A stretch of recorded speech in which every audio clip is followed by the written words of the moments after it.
नमस्कार, मैं doctor S के Gulati, plastic and cosmetic surgeon from Kanpur.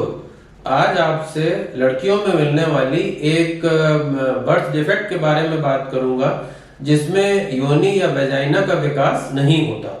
इसको वेजाइनल एजेनेसिस कहते हैं और इसमें ज़्यादातर यूट्रस या जो बच्चेदानी होती है वो भी विकसित नहीं होती है, बहुत ही रूडिमेंट्री होती है, कम विकसित होती है।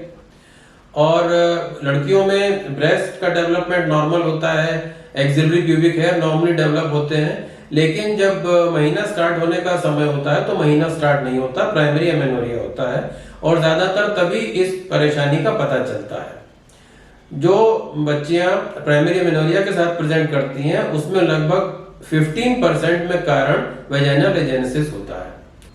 लगभग 5 से 10 हजार में से एक लड़की में ये समस्या देखी जाती है, तो इससे आप एक अंदाजा लगा सकते हैं कि ये समस्या इतनी रेयर भी नहीं है। हमारे देश में प्रतिदिन लगभग 40,000 गर्ल चाइल्ड का अगर बर्थ होता है तो प्रतिदिन 4 से 8 में ये समस्या होती है। जननांगों में वजाइना के स्थान पे 1 से 2 सेंटीमीटर का एक डिंपल मिल सकता है और इसके साथ एसोसिएटेड और बर्थ डिफेक्ट भी हो सकते हैं, जिनका की जांच में पता चल जाता है। तो इस बर्थ डिफेक्ट का ट्रीटमेंट ये होता है कि वेजाइना रिकंस्ट्रक्ट की जाती है, वेजाइनोप्लास्टी द्वारा वेजाइनल रिकंस्ट्रक्शन किया जाता है और इसका उद्देश्य इंटरकोर्स एस्टेब्लिश करना होता है ताकि इंटरकोर्स संभव हो सके, इसलिए वेजाइना बनाई जाती है, ना कि प्रेगनेंसी के लिए। प्रेगनेंसी संभव नहीं होती क्योंकि यूट्रस है ही नहीं है, रूडिमेंट्री है। तो ये बात समझना जरूरी है। अगर किसी को बच्चा चाहिए तो सरोगेसी के द्वारा वो संभव हो सकता है, क्योंकि इन पेशेंट्स में ओवरीज नॉर्मल होती हैं, ओव्यूलेशन नॉर्मली होता है, तो उनका यूज करके सरोगेसी के द्वारा बच्चा प्राप्त किया जा सकता है, लेकिन प्रेगनेंसी संभव नहीं है। यहाँ एक बात और क्लियर कर दूं कि कभी कभी 1 से 2% पेशेंट्स में ऐसा होता है कि फंक्शनल यूट्रस हो, यानी बच्चेदानी काम कर रही हो नीचे, लेकिन वजाइना नहीं बनी है।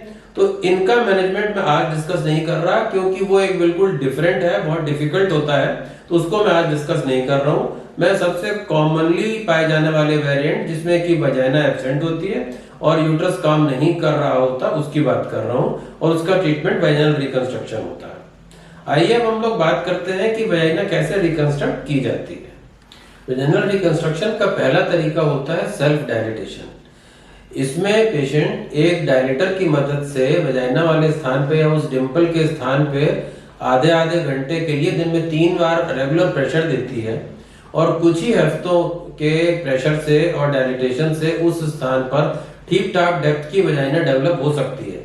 लेकिन इसमें यह बहुत जरूरी है कि पेशेंट मोटिवेटेड हो और रेगुलर हो। रेगुलर इंटरकोर्स से भी वजाइना रिकंस्ट्रक्शन हो सकता है और डायलिटेशन को और इंटरकोर्स को कंबाइन भी किया जा सकता है।